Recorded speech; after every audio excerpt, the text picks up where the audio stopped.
കർത്താവായ യേശുക്രിസ്തുവിന്റെ അതിപരിശുദ്ധമായ നാമം വാഴ്ത്തപ്പെടുമാറാകട്ടെ. ഗുഡ് സമരിറ്റൻ മിനിസ്ട്രീസ് അവതരിപ്പിക്കുന്ന വിസ്മയ സന്ദേശത്തിന്റെ എല്ലാ മാന്യ പ്രേക്ഷകർക്കും വേഗം വരുന്നവനായ കർത്താവായ യേശുക്രിസ്തുവിന്റെ നാമത്തിലുള്ള സ്നേഹവന്ദനം. കർത്താവിൽ പ്രിയമുള്ളവരെ, വീണ്ടും നമുക്ക് ഒരു പുതിയ ദിവസത്തിന്റെ പുലർകാലം കർത്താവ് ദാനം തന്നിരിക്കുകയാണ്. കഴിഞ്ഞ രാത്രികാലം നാം സുഖകരമായിട്ട് ഉറങ്ങി നമുക്ക് ആരോഗ്യത്തോടെ സന്തോഷത്തോടെ ഒരു പുതിയ പ്രഭാതം കാണുവാൻ കർത്താവ് സഹായിച്ചു. നമ്മുടെ പുതിയ ദിവസം നമുക്ക് ദൈവവചനവുമായിട്ട് ആരംഭിക്കാം. നാം ഈ ദിവസങ്ങളിൽ ചിന്തിച്ചുകൊണ്ടിരിക്കുന്ന വിഷയം എന്താണ്? ദൈവത്തിൻ്റെ വചനം എന്നുള്ള വിഷയമാണ്. കഴിഞ്ഞ 23 എപ്പിസോഡുകളായി നാം ഈ വചനം തുടർച്ചയായിട്ട് ചിന്തിക്കുകയായിരുന്നു. ഇന്ന് അതിൻ്റെ 24ാമത്തെ എപ്പിസോഡിലേക്കാണ് കടന്നു വന്നിരിക്കുന്നത്. നമുക്ക് ഈ ദിവസങ്ങളിൽ ബഹുമാനമുള്ള പേരകത്ത് ചെറിയ സാർ നമ്മോടൊപ്പം ഉണ്ടായിരുന്നു.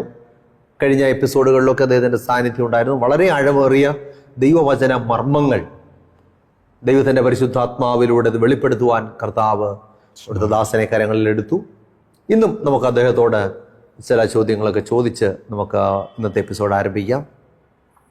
ഇന്ന് ആത്മീയ കോളത്തിൽ നമ്മൾ നോക്കുമ്പോൾ ധാരാളം ആരാധനക്കാർ ലോകത്തിൽ.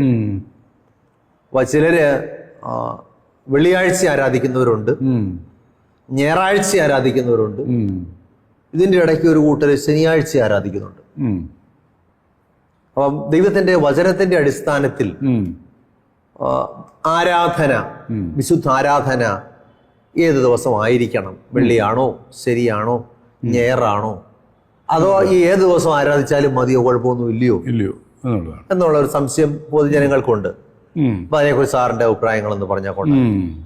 ആരാധനയുടെ കാര്യം പറഞ്ഞാലും ലോകത്തിൽ പലവിധ ആരാധനകൾ കാണുന്നെങ്കിലും വാസ്തവത്തിൽ 2 ആരാധന മാത്രമേ ഉള്ളൂ. ഓക്കെ. തിരുവചന പ്രകാരം 2 ശരിയും തെറ്റും. അതുകൊണ്ട് ഈ ചോദ്യത്തിന്റെ ഉത്തരം അവിടെ അവസാനിക്കുകയാണ്. പലവിധ ആരാധനയുണ്ടോ? ഇല്ല. 2 ഉള്ളൂ, ശരിയും തെറ്റും. ദൈവത്തിന്റെ ദൃഷ്ടിയിൽ 2 ആരാധനയുള്ളൂ. ഒന്ന് ശരിയായിട്ടുള്ളതും ആരാധനയും തെറ്റായിട്ടുള്ളത്. ഇനിയും നമ്മൾ സഭകളുടെ കാര്യം നോക്കിയിരുന്നാലും ലോകത്തില് അനവധി സഭകളുണ്ടെന്ന് പറയുന്നെങ്കിലും 2 സഭയേ ഉള്ളൂ. അതെ, ദൈവത്തിന്റെ ദൃഷ്ടിയിൽ 2 ഉള്ളൂ. ഏതാണ്? ഒന്ന് ക്രിസ്തുവിന്റെ ദൈവത്തിന്റെ മണവാട്ടി ആകുന്ന സഭ, മറ്റേത് പെരുവെള്ളത്തിന്മീതെ ഇരിക്കുന്ന വേശ്യയും അവളുടെ മക്കളും. അങ്ങനെ 2 ഉള്ളൂ. ആരാധന 2 ഉള്ളൂ, സഭയും 2 ഉള്ളൂ. ഈ 2 പറയുന്നത് സാറും ചോദിച്ചുകൊണ്ട് പറയാം. ഈ 2 പറയുന്നത് വേദപുസ്തകത്തിലെ ഒരു പ്രധാനപ്പെട്ട അക്കമാണ്. തീർച്ചയായിട്ടും കേട്ടോ. ഒരു മനുഷ്യന് 2 പുത്രന്മാരുണ്ടായിരുന്നു. അതെ. ഒരുവൻ പറഞ്ഞു, എനിക്ക് തരാനുള്ളതൊക്കെ ഇങ്ങിതാ, ഇവിടെ സന്തോഷമില്ല, പുറത്താ സന്തോഷം, അതുകൊണ്ട് ഞാൻ പുറത്തു പോകാമെന്ന് പറഞ്ഞു. പിതാവ് എന്ത് ചെയ്തു? അങ്ങ് കൊടുത്തു. ഈ കഥയിലൂടെ കർത്താവായ യേശു ക്രിസ്തു എന്താ സ്ഥാപിച്ചത്? ഒരു മനുഷ്യന് 2 പുത്രന്മാരുണ്ടായിരുന്നപ്പോൾ ഈ ലോകത്തിലെ 2 വിഭാഗം ആളുകളെയാണ്. അതെ അല്ലേ? മറ്റൊരു ഉപമയിൽ പറയുന്നു, ഒരു മനുഷ്യന് 2 പുത്രന്മാരുണ്ടായിരുന്നു. നീ എൻ്റെ തോട്ടത്തിൽ പോയി ജോലി ചെയ്യാന്ന് പറഞ്ഞു. പോകാമെന്ന് പറഞ്ഞു. പോയില്ല. രണ്ടാമത്തവനോട് പറഞ്ഞു പോകാൻ പറഞ്ഞു. അവൻ പറഞ്ഞു, ആദ്യത്തവനോട് പറഞ്ഞു ഞാൻ പോകാന്ന് പറഞ്ഞു. പോയില്ല. രണ്ടാമത്തവൻ പറഞ്ഞു എനിക്ക് മനസ്സില്ലെന്ന് പറഞ്ഞു. രണ്ടാമത്തവൻ പിന്നീട് അവൻ അനുദമിച്ച് പോയി. അപ്പോഴ് 2 പറയുന്നത് ഒരു പ്രധാനപ്പെട്ട സംഖ്യയാണെന്ന് പറയാം. മറ്റ് പല സംഖ്യകളുള്ള പോലെ. ഒന്ന് എങ്ങനെ അറിയാം? കർത്താവ് യേശു ക്രിസ്തു ഒരു ഉപമ പറഞ്ഞു. അല്ലേ? ഒരു മനുഷ്യന് 2 പുത്രന്മാരുണ്ടായിരുന്നു. അല്ലേ? ആദ്യത്തവൻ രണ്ടാമത്തവൻ എന്ത് പറഞ്ഞു? അപ്പാ, എനിക്കുള്ള സ്വത്ത് ഇതാ, ഇവിടെ വീട്ടിൽ വലിയ സന്തോഷമൊന്നുമില്ല, ഞാൻ പുറത്തു പോകാന്ന് പറഞ്ഞു. അപ്പൊ അവന് അങ്ങ് പുറത്തു പോയി. പിന്നെ അവൻ മാനസാന്തരപ്പെട്ട് മടങ്ങി വന്നു. ആദ്യത്തവൻ വീട്ടിൽ നിന്നവൻ നശിച്ചു പോയി എന്ന് വേണമെങ്കിൽ പറയാം. അപ്പൊ കർത്താവ് ഈ ഉപമയിൽ കൂടെ എന്ത് സ്ഥാപിച്ചു? ഈ ലോകത്തിൽ 2 വിധം ആളുകളെ ഉള്ളൂ. 2 സഭകളെ ഉള്ളൂ, 2 വിധം ആളുകളെ ഉള്ളൂ, 2 വിധം ആരാധനയേ ഉള്ളൂ, തെറ്റും ശരിയും. അല്ലേ? മറ്റൊരു മനുഷ്യനും ഉണ്ടായിരുന്നു ഇതുപോലെ. അല്ലേ? 2 പുത്രന്മാരുണ്ടായിരുന്നു. സാറ് പറ, എന്താണ്? അതില് മൂത്തവനോട് പറഞ്ഞു, നീ എന്റെ മുന്തിരിത്തോട്ടത്തിൽ പോയി വേല ചെയ്യാൻ. അവൻ പറഞ്ഞു എനിക്ക് മനസ്സില്ലെന്ന് പറഞ്ഞു. എന്നാൽ രണ്ടാമത്തവനോട് പറഞ്ഞു, മോനെ നീ എന്റെ മുന്തിരിത്തോട്ടത്തിൽ പോയി ജോലി ചെയ്യുക, ഞാൻ പോകാപ്പാന്ന് പറഞ്ഞു. പക്ഷെ അവൻ പോയില്ല. എന്നാൽ ആദ്യത്തവൻ പിന്നെ മാനസാന്തരപ്പെട്ടിട്ട് അവൻ പോയി അപ്പന്റെ മുന്തിരിത്തോട്ടത്തിൽ വേല ചെയ്തു. ഇതും രണ്ട് വിഭാഗം. ഇത് കർത്താവായ യേശു ക്രിസ്തു ലോകത്തെ മൂന്നായി തിരിക്കുന്നില്ല. മൂന്നായി തിരിക്കാൻ സാധ്യമല്ല. രണ്ടിൽ കൂടുതൽ സഭകൾ ഉണ്ടാകാൻ സാധ്യമല്ല. ദൈവവും സാത്താനും രണ്ട് അങ്ങനെ മാത്രമേ ഉള്ളൂ, അല്ലേ? ഇനിയും കർത്താവായ യേശു ക്രിസ്തു തിരിച്ചിങ്ങോട്ട് വരുമ്പോൾ മനുഷ്യപുത്രൻ തന്റെ സിംഹാസനത്തിൽ ഇങ്ങോട്ട് വരുമ്പോൾ സുവിശേഷം 25 വായിക്കുന്നു, മനുഷ്യപുത്രൻ തന്റെ പിതാവിന്റെ തേജസ്സിൽ വിശുദ്ധ ദൂതന്മാരുമായി വരുമ്പോൾ അവിടുന്ന് തന്റെ തേജസ്സിന്റെ സിംഹാസനത്തിൽ ഇരിക്കും, സകല ജനങ്ങളെയും അവിടുത്തെ മുമ്പിൽ കൂട്ടും, അവിടുന്ന് അവരെ ഇടയൻ ചെമ്മരിയാടുകളെയും കോലാടുകളെയും എന്ന പോലെ വേർതിരിച്ച് ചെമ്മരിയാടുകളെ തന്റെ വലത്തും കോലാടുകളെ തന്റെ ഇടത്തും നിർത്തും. അപ്പൊ രണ്ടായിട്ടുണ്ട് വേർതിരിവ്. ഈ കഥ കൊണ്ട് ഇതുകൊണ്ട് എന്താ സ്ഥാപിച്ചത്? ലോകത്തിലുള്ള സകല ജനങ്ങളെയും രണ്ട് കൂട്ടമായിട്ട് തിരിക്കാൻ പറ്റത്തുള്ളൂ. അപ്പൊ സാർ എന്നോട് ആരാധന എത്ര ഉണ്ടെന്ന് ചോദിച്ചാലോ, രണ്ട്. ഒന്ന് ദൈവം സ്ഥാപിച്ചതും ദൈവം അംഗീകരിക്കുന്നതും. ഒന്ന് എന്താണ്? ദൈവവും അതുമായിട്ട് യാതൊരു ബന്ധവും ഇല്ലാത്ത ആരാധനയും, അല്ലേ? അപ്പൊ ഞാനൊരു വാക്യം പറഞ്ഞാൽ സാർ വായിക്കുമോ? വെളിപാട് പുസ്തകം 12:10. അപ്പോൾ ഞാൻ സ്വർഗത്തിലൊരു മഹാശബ്ദം പറഞ്ഞു കേട്ടത്, ഇപ്പോൾ നമ്മുടെ ദൈവത്തിന്റെ രക്ഷയും ശക്തിയും രാജ്യവും അവിടുത്തെ ക്രിസ്തുവിന്റെ ആധിപത്യവും തുടങ്ങിയിരിക്കുന്നു. നമ്മുടെ സഹോദരന്മാരെ രാപ്പകൽ ദൈവസന്നിധിയിൽ കുറ്റം ചുമത്തുന്ന അപവാദിയെ തള്ളിയിട്ട് കളഞ്ഞുവല്ലോ. ഭൂതലത്തെ മുഴുവൻ തെറ്റിച്ച് കളയുന്ന എവിടെ ഭൂതലത്തെ മുഴുവൻ തിരുവല്ല മാത്രമാണ്? അല്ലല്ല. ഇന്ത്യ മാത്രമാണ്? അല്ല. അമേരിക്കയോ? മൊത്തം ഈ ഭൂലോകത്തെ മുഴുവനും തെറ്റിച്ച് കളയുന്ന. ഏതിലാ തെറ്റിച്ചിരിക്കുന്നതെന്നാണ് ഞാൻ ചോദിക്കുന്നത്. ആരാധനയിലാണ് തെറ്റിച്ചിരിക്കുന്നത്. ഇവൻ ആരാധനയാണ് ആവശ്യപ്പെടുന്നത്. യെശയ്യാ പ്രവചനം 14-ാമത്തെ അധ്യായം പറഞ്ഞു, ഞാൻ സ്വർഗത്തിൽ കയറും, ഞാൻ അരുളി ചെയ്യും എന്ന് പറഞ്ഞ ഇതെന്നാണ് ഇവൻ കർത്താവിന് കൊടുക്കേണ്ട ആരാധന ഇവൻ കൊടുത്തിരിക്കുക, അല്ലേ? അത് തന്നെ. അപ്പം എന്താണ്? ഭൂലോകത്തെ മുഴുവനും തെറ്റിച്ചു കളയുന്ന പിശാചും സാത്താനും എന്ന മഹാസർപ്പമായ പഴയ പാമ്പ്. ഏത് കാര്യത്തിലാ തെറ്റിച്ചിരിക്കുന്നത്? ആരാധനയിലാണ് തെറ്റിച്ചിരിക്കുന്നത്. ഒരു വാക്യം കൂടെ, 1 യോഹന്നാൻ 5:19 കൂടെ വായിക്കാം. നാം ദൈവത്തിനുള്ളവർ എന്ന് നാം അറിയുന്നു, സർവ്വലോകവും ദുഷ്ടന്റെ അധീനതയിൽ കിടക്കുന്നു. അപ്പം വെളിപാടുകാരൻ യോഹന്നാൻ തന്നെയാണ് ഇതും പറഞ്ഞിരിക്കുന്നത്, അല്ലേ? അതെ. എത്ര ലോകം?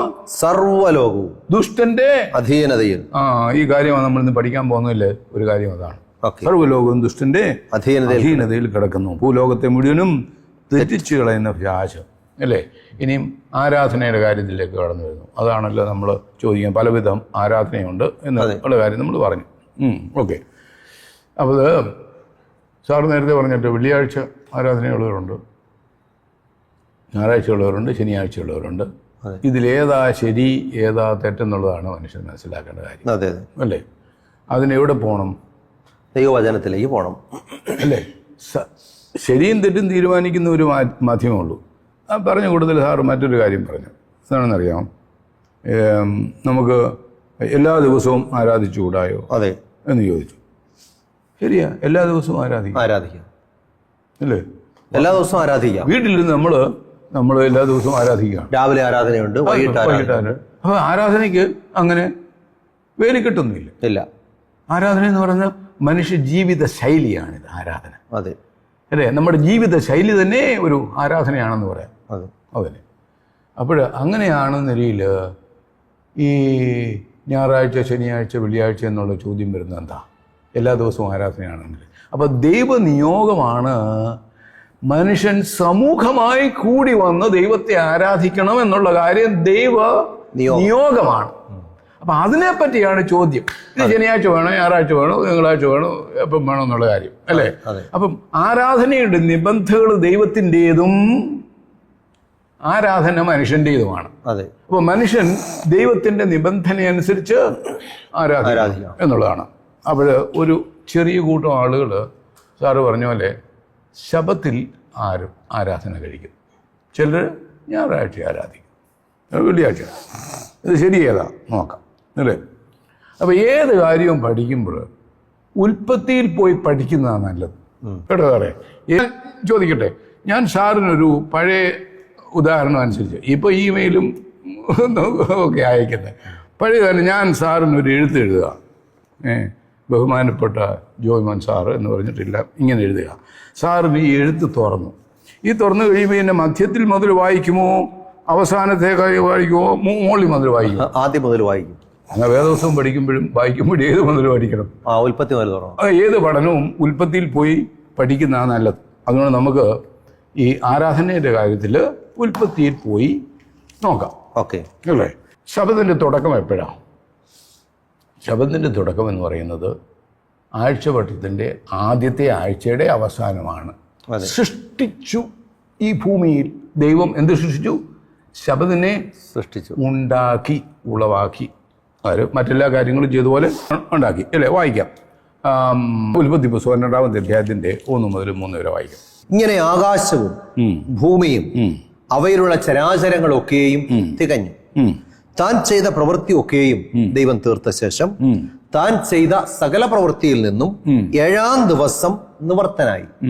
താൻ സൃഷ്ടിച്ചുണ്ടാക്കിയ സകല പ്രവൃത്തിയിൽ നിന്നും അന്ന് നിവർത്തനായതുകൊണ്ട് ദൈവം 7-ാം ദിവസത്തെ ആയതുകൊണ്ട് എന്ന് പറയുന്നതിന് കാരണം പറയുകയാണ്.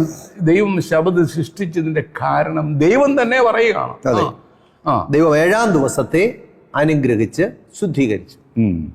ചോദ്യം സാറാ എന്നോട് ചോദിക്കാന്നല്ലേ, ഞാൻ തിരിച്ച് ചോദിക്കാം. ദൈവം എല്ലാ ദിവസത്തെയും അനുഗ്രഹിച്ചോ? ഇല്ല. അപ്പൊ എല്ലാ ദിവസവും വിശുദ്ധമാണോ? അല്ല. പിന്നെ ആളുകൾ പറയുന്നുണ്ടല്ലോ എല്ലാ ദിവസവും വിശുദ്ധമാണ്, എല്ലാ ദിവസവും എന്ന് പറയുന്നുണ്ട്. ദൈവത്തിന് വിരോധമായി കള്ളസാക്ഷ്യം പറയാനോട് ഉള്ള കാര്യം പറയാം. അതന്നെ ഉള്ളത് തുറന്നങ്ങ് പറഞ്ഞാൽ മതിയല്ലോ, അല്ലേ? 1. 2, ശബത്ത് സൃഷ്ടിക്കുമ്പോൾ പാപം ഇല്ല. പാപരഹിതമായ ഭൂമിയിലാണ് ദൈവം ശബത്ത് സൃഷ്ടിച്ചത്. അതെ. നിഴൽ എപ്പോഴാണ് ഉത്ഭവിക്കുന്നത്? പാപത്തിന് ശേഷം. പാപത്തിന് മുൻപ് നിഴലുണ്ടോ? ഇല്ല. പാപത്തിന് മുൻപ് ശബദമുണ്ടോ? ഉണ്ട്. അപ്പൊ ആ ശബദം എങ്ങനെയാ നിഴലാകുന്നത്? അതൊരിക്കലും നിഴലാവത്തില്ല. അത് ബുദ്ധിമോശമല്ലേ? അത് ബുദ്ധിമോശം. പിന്നെ ആളുകൾ ശബദം നിഴലായിരുന്നു എന്ന് പറയുന്നത് എന്തോ ഒരു ബുദ്ധി. കൊലോസ്യ ലേഖനം 2-ാം അധ്യായത്തെ അടുത്ത് വെച്ചിട്ട് ശബദം നിഴലായതൊന്നും അനുസരിക്കേണ്ടെന്നാ പറയുന്നത്. പക്ഷെ ഈ ശബദന്റെ ഉത്ഭവം എന്ന് പറയുന്നത് നിഴലിന് മുമ്പാണ്. ഈ പാപത്തിന് ശേഷമേ നിഴലിന്റെ ആവശ്യം വരുന്നുള്ളൂ. യാഗം. അതെ. അന്ന് തന്നെ ദൈവം യാഗം തുടങ്ങി, അല്ലേ? അപ്പൊ അന്ന് മുതലാണ് നിഴൽ ഉത്ഭവിക്കുന്നത്.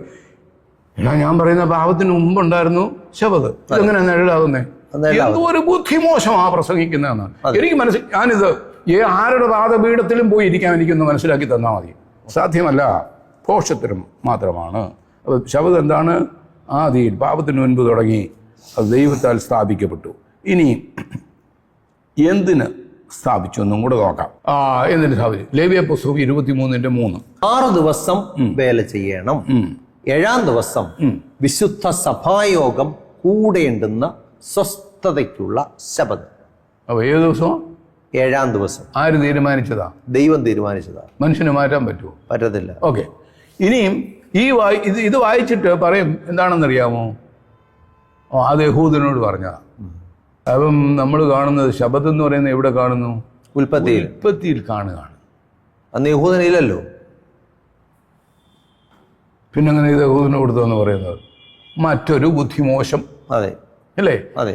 ശബത്ത് യഹൂദന് കൊടുത്തതാണെന്ന് പറയുന്നത് വളരെ ബുദ്ധിമോശം കാര്യം. ശബത്തിനെ ദൈവം സൃഷ്ടിക്കുമ്പോൾ എല്ലാ സൃഷ്ടിപ്പിനും എന്തുണ്ട്? ഒരു ഉദ്ദേശമുണ്ട്. ദൈവം എന്തുദ്ദേശത്തോടുകൂടി സൃഷ്ടിച്ചുവോ, അല്ലേ? അതെ. വെള്ളപ്പൊക്ക കാലം വരെ 1656 വർഷങ്ങളുണ്ടായിരുന്നെന്നാ കണക്കൂടി പറയുന്നത്. അന്ന് ആരാധന ഉണ്ടായിരുന്നു. നമ്മൾ വേദപുസ്തകത്തിൽ ആദ്യത്തെ 5 അധ്യായങ്ങൾ മാത്രമേ ഉള്ളൂ, ചരിത്രത്തിൽ അങ്ങനെയില്ല. എന്നിരുന്നാലും ദൈവം സ്ഥാപിച്ചതുകൊണ്ട് ഉണ്ടായിരുന്നു എന്ന്. ശബദം എന്താണെന്നാണ് അവിടെ പറഞ്ഞത്? വിശുദ്ധമാണ്. അതെ, അല്ലേ? അതെ. ഒന്നുകൂടെ വായിക്കുന്നു. ലേവ്യ 23:3. വിശുദ്ധ സഭായോഗം ഉണ്ടാകണമെന്ന് പറഞ്ഞാൽ, സഭായോഗം എന്ന് പറഞ്ഞാൽ പള്ളി കൂടണമെന്ന് ചുരുക്കം, അല്ലേ? ഉൽപ്പത്തി 2 സാറിന് കാണാതെ അറിയാമത്. 2:1 മുതൽ 3 വരെ തന്നെയാണ് സകല ചരാചരങ്ങളും തീർന്നു. താൻ ചെയ്ത പ്രവൃത്തിയൊക്കെയും ദൈവം തീർത്ത ശേഷം താൻ ചെയ്ത സകല പ്രവൃത്തിയിൽ നിന്നും 7-ാം ദിവസം നിവർത്തനായി. താൻ സൃഷ്ടിച്ചുണ്ടാക്കിയ സകല പ്രവൃത്തിയിൽ നിന്നും അന്ന് നിവർത്തനായതുകൊണ്ട് ദൈവം 7-ാം ദിവസത്തെ അനുഗ്രഹിച്ച് ശുദ്ധീകരിച്ചു. അപ്പോഴ് ശബദിനെ പറ്റി എന്തു പറയുന്നു? Sabbath is holy. വിശുദ്ധം അതെ പറയുന്നുണ്ടല്ലോ, അതെ, തർക്കമില്ല. ഇല്ല, വിശുദ്ധ കാര്യം. ശബദിനെ വിശുദ്ധീകരിച്ചുകൊണ്ട് ശബദം എന്തായി തീർന്നു? വിശുദ്ധമായി തീർന്നു എന്ന് പറയുന്നത്. ഇനി ഞാനൊരു കാര്യം ചോദിക്കട്ടെ, എങ്ങനെയാണ് ഒരു കാര്യം വിശുദ്ധമാകുന്നത് എന്നാണ് എൻ്റെ ചോദ്യം. പണ്ഡിതന്മാർ പറയണം അല്ലേ? ഞാൻ നേരത്തെ പറഞ്ഞ പോലെ എങ്ങനെയാ ഒരു കാര്യം വിശുദ്ധമാകുന്നത് എന്നാണ്. നോക്കാം, വേദപുസ്തകത്തിൽ നോക്കാം. ഓക്കെ, ലേവ്യ പുസ്തകം 27-ാമത്തെ അധ്യായത്തിന്റെ 30-ാമത്തെ വാക്യം. ലേവ്യ പുസ്തകം 27-ാം അധ്യായം അതിന്റെ 30-ാമത്തെ വാക്യം. നിലത്തിലെ വിത്തിലും വൃക്ഷത്തിന്റെ ഫലത്തിലും ദേശത്തിലെ ദശാംശമൊക്കെയും യഹോവയ്ക്കുള്ളതാകുന്നു. അവിടെ നിൽക്കട്ടെ ഒരു മിനിറ്റ്. ഇത് ദശാംശം എന്ന് പറഞ്ഞാൽ 10-1 ആർക്കുള്ളതാ? യഹോവയ്ക്കുള്ളതാ. അത് എന്താണ്? അത് യഹോവയ്ക്ക് വിശുദ്ധം. ഇതെങ്ങനായി? സാറിന് 1000 രൂപ ശമ്പളം കിട്ടുന്ന രീതിയില് അതിനകത്ത് 100 വിശുദ്ധമാണ്. അതെ, അതെങ്ങനെ അത് വിശുദ്ധമാണ്? ദൈവം അങ്ങനെ പ്രഖ്യാപിച്ചതുകൊണ്ട് ദൈവത്തിൻ്റെതാണ്. അതെ, യഹോവയ്ക്കുള്ളതാണ്. അതുകൊണ്ട് ഇത് വിശുദ്ധം. ഇത് അടിസ്ഥാനപരമായ ഒരു തത്വം മനസ്സിലാക്കിയിരിക്കുന്നതാണ്. എന്താണ്? യഹോവയ്ക്കായിട്ട് യഹോവ വേർതിരിച്ചിരിക്കുന്നു. 100 യഹോവയുടെ തന്നെയാണ്, അല്ലാതെ ഒരു മനുഷ്യനും ഒരു ഭൂമിയിലും ആർക്കും ഒന്നുമില്ല അല്ലേ? അപ്പോഴ് അതിൽ 10% യഹോവയ്ക്കുള്ളതാകുന്നു. അതുകൊണ്ട് വിശുദ്ധമാണ്. അപ്പൊ ഒരു തത്വം നമ്മൾ സ്ഥാപിക്കുക. എന്താണ്? നമ്മൾ ഏറ്റു പറയുന്നേ ഉള്ളൂ, നമ്മൾ സ്ഥാപിക്കുന്നില്ല. വേദോസം യഹോവയ്ക്കുള്ളത് വിശുദ്ധമാണ്, വിശുദ്ധം എന്ന് പറയുന്നു. പുറപ്പാട് പുസ്തകം 19-ാം അധ്യായത്തിന്റെ 5-6 വായിക്കും. ആകയാൽ നിങ്ങൾ എന്റെ വാക്ക് കേട്ടനുസരിക്കുകയും എന്റെ നിയമം പ്രമാണിക്കുകയും ചെയ്താൽ നിങ്ങൾ എനിക്ക് സകല ജാതികളിലും വെച്ച് പ്രത്യേക സമ്പത്തായിരിക്കും.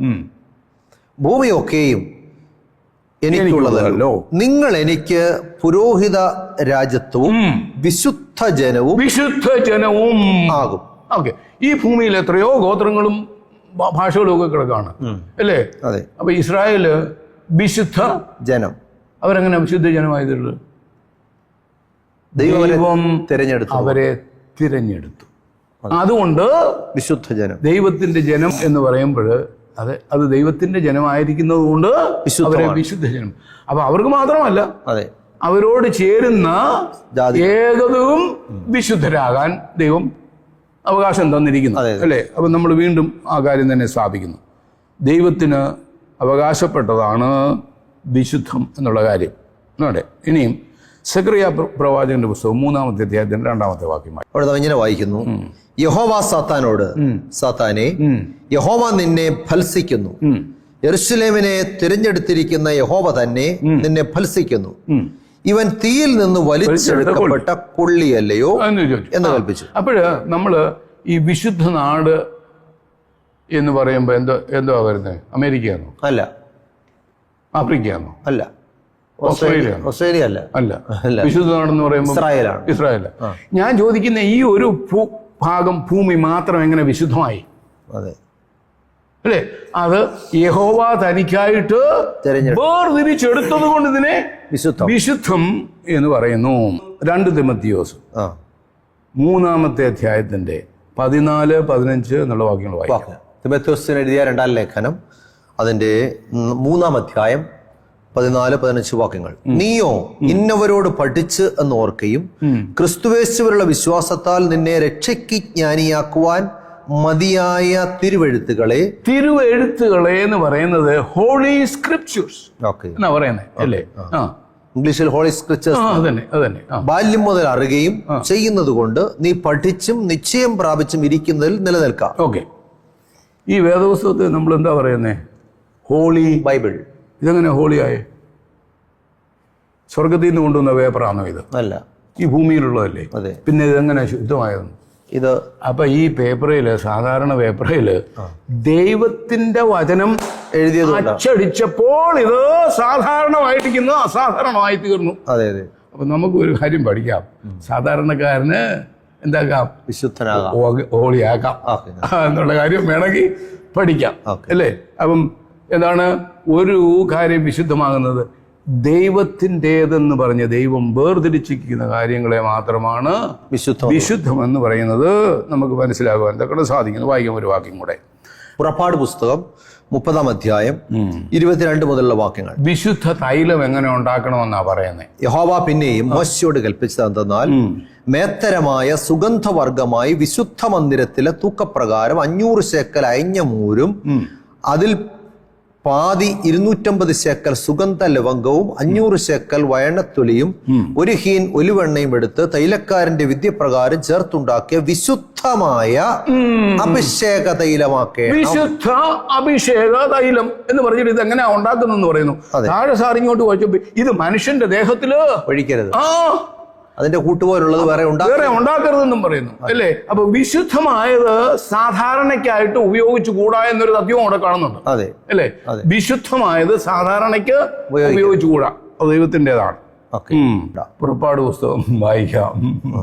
പുറപ്പാട് പുസ്തകം 20-ാം അധ്യായത്തിന്റെ 8 മുതൽ 11 വരെ വായിക്കാം. ശബത നാളിനെ ശുദ്ധീകരിപ്പാൻ ഓർക്ക.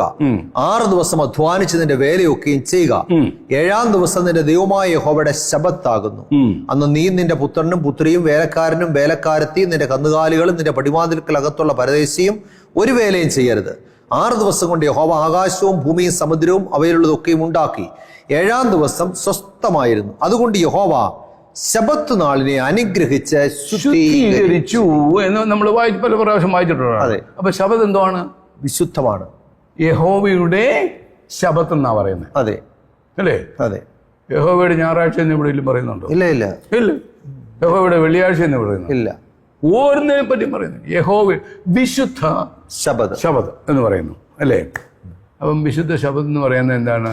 അത് യഹോവയുടേത് ആയതുകൊണ്ടാണ് അല്ലേ. അപ്പൊ നമ്മളൊരു കാര്യം ഇവിടെ വചനത്തിന്റെ അടിസ്ഥാനത്തിൽ സ്ഥാപിക്കുക. എന്താണെന്നറിയാമോ? യഹോവയ്ക്ക് ഒരു വിശുദ്ധ ദിവസമുണ്ട്. വേർതിരിച്ചിരിക്കുന്ന വസ്തുക്കളെ മാത്രമേ വിശുദ്ധ. ഇനി ഞാൻ പറയാത്തൊരു വാക്യം വേണമെന്ന് പറയാം. മോശ മുൾപ്പടർപ്പിന്റെ അവിടെ നിൽക്കുമ്പോൾ എന്താണ്? മുൾപ്പടർപ്പ് തീ കൊണ്ട് കത്തി ദഹിച്ചു പോകുന്നില്ല. അപ്പം മോശേ എന്ന് വിളിച്ചു. എന്നിട്ട് എന്താ പറഞ്ഞു? നീ നിൽക്കുന്ന സ്ഥലം വിശുദ്ധ ഭൂമിയാകയാൽ. അതുകൊണ്ടാണ് ദൈവസാന്നിധ്യം ഇറങ്ങി വന്നതുകൊണ്ട് അവിടെ വിശുദ്ധമായി തീർന്നു. അപ്പൊ ഒരു കാര്യം വിശുദ്ധമാണെന്നതിൽ വേദപുസ്തകം സ്ഥാപിക്കുന്ന അടിസ്ഥാന തത്വമാണിതെന്ന് നമ്മൾ ആദ്യമേ മനസ്സിലാക്കണം അല്ലേ. നമ്മുടെ വിഷയം ആരാധന എന്നുള്ളതാണ്, ഏത് ദിവസമാണെന്നുള്ളതാണ്. അപ്പൊ അതിന്റെ തുടർച്ചയായിട്ടുള്ള കാര്യം അടുത്ത എപ്പിസോഡിൽ നമുക്ക് ചിന്തിക്കാം. കർത്താവിൽ പ്രിയമുള്ളവരെ, ഇന്ന് നമ്മൾ ചിന്തിച്ചത് വിശുദ്ധ ദിവസം ഏതാണ് എന്നുള്ള വിഷയത്തെക്കുറിച്ച് നമ്മൾ ചിന്തിച്ചു വന്നത്. അപ്പൊ നമ്മളൊരു കാര്യം മനസ്സിലാക്കിയത്, ദൈവം ഏതൊരു കാര്യത്തെയാണോ വിശുദ്ധമെന്ന് പ്രഖ്യാപിച്ചിട്ടുള്ളത് അത് മാത്രമേ വിശുദ്ധമായിട്ടുള്ളൂ. തന്നെയുമല്ല, ദൈവം വിശുദ്ധമായി പ്രഖ്യാപിക്കാത്തതിനെ മനുഷ്യന് വിശുദ്ധമെന്ന് പ്രഖ്യാപിക്കുവാനും അധികാരമില്ല.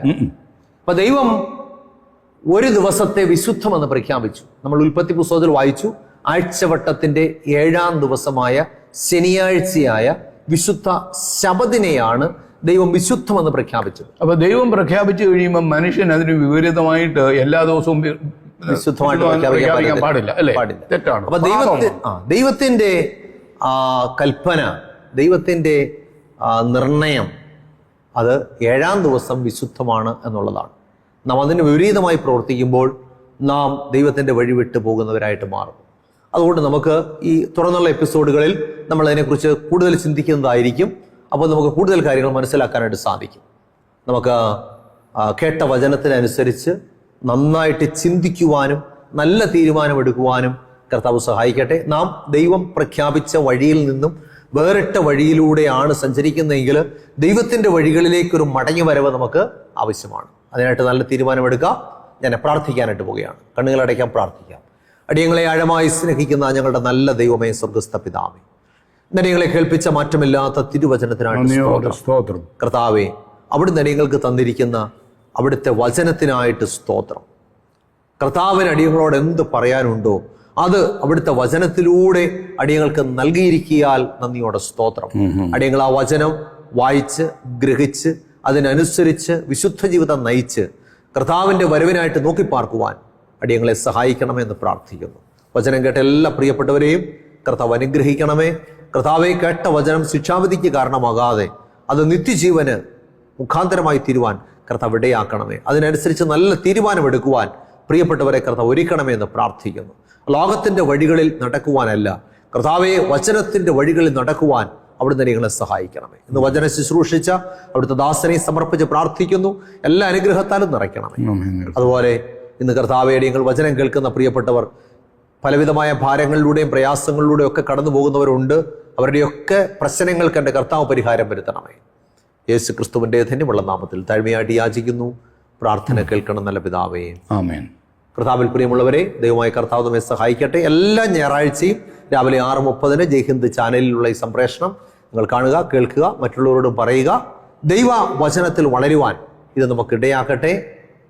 നമുക്ക് തിരുവചനം നന്നായിട്ട് ഗ്രഹിച്ച് അനുസരിച്ച് കർത്താവിൻ്റെ രാജ്യത്തിന് അവകാശികളായി തീരുവാൻ കർത്താവ് ഇടയാക്കട്ടെ. എല്ലാവർക്കും നല്ലൊരു ദിവസം ആശംസിക്കുന്നു. ദൈവമായ കർത്താവ് നമ്മെ സഹായിക്കുമാറാകട്ടെ. ആമേൻ. ദൈവനാമത്തിന് മഹത്വമുണ്ടാകട്ടെ. പാസ്റ്റർ ജോയ്മോൻ മത്തായി എഴുതിയ സത്യസഭ എന്ന പുസ്തകം നിങ്ങളെ പരിചയപ്പെടുത്തും. ദൈവത്തിന് ഒരു സഭയുണ്ടോ? ഇന്ന് ലോകത്തിൽ കാണുന്ന എല്ലാ സഭകളും സത്യസഭകളാണോ? ഉൽപ്പത്തി മുതൽ മലാഖി വരെയുള്ള പുസ്തകങ്ങൾ സത്യസഭയ്ക്ക് ബാധകമല്ലേ? സത്യസഭ ദൈവകൽപ്പനകൾ മാറിപ്പോയി എന്ന് അവകാശപ്പെടുന്നവരുടെ കൂട്ടമാണോ? സത്യസഭയിലേക്ക് ദൈവം തെളിച്ചിട്ടിരിക്കുന്ന വഴി ഏതാണ്? തുടങ്ങി സത്യസഭയെക്കുറിച്ച് നാം അവശ്യം അറിഞ്ഞിരിക്കേണ്ട വിലപ്പെട്ട അറിവുകൾ കോർത്തിണക്കിയ പുസ്തകം. ഈ പുസ്തകം ആവശ്യമുള്ളവർ ഞങ്ങളെ വിളിക്കേണ്ട നമ്പർ 9747097977. നമ്പർ ഒരിക്കൽ കൂടെ പറയാം, 9747097977.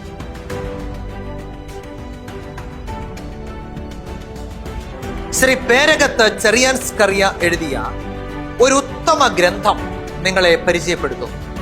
ഇത് തിരുവചന സത്യം. ക്രൈസ്തവ ലോകത്ത് പരക്കെ പ്രചരിക്കുന്ന അബദ്ധ ഉപദേശങ്ങളും സംശയങ്ങളും വചനാടിസ്ഥാനത്തിൽ ദൂരീകരിക്കുന്ന ഗ്രന്ഥമാണിത്. ദൈവത്തിന്റെ അരുളപ്പാടുകൾ സാർവത്രികമാണെന്നും അത് നിത്യമാണെന്നും ലളിതമായും യുക്തിഭദ്രമായും അവതരിപ്പിക്കുന്ന ഗ്രന്ഥം. ഈ ഗ്രന്ഥം തികച്ചും സൗജന്യമായിട്ട് നൽകുന്നു. ഈ പുസ്തകം ആവശ്യമുള്ളവർ വിളിക്കേണ്ട നമ്പർ 9747097977. ഒരിക്കൽ കൂടെ പറയാം, 9747097977. പ്രവചന ശബ്ദം ക്രൈസ്തവ കുടുംബ മാസിക. സമകാലീന സംഭവങ്ങൾ, ആരോഗ്യ ദൂതുകൾ, പ്രവചനങ്ങൾ എന്നിവ കോർത്തിണക്കിയ ഉത്തമ കുടുംബ മാസിക. വാർഷിക വരിസംഖ്യ 200 രൂപ മാത്രം. വരിക്കാരാകുവാൻ ആഗ്രഹിക്കുന്നവർ വിളിക്കേണ്ട ഫോൺ നമ്പർ 9168433122 9747097977.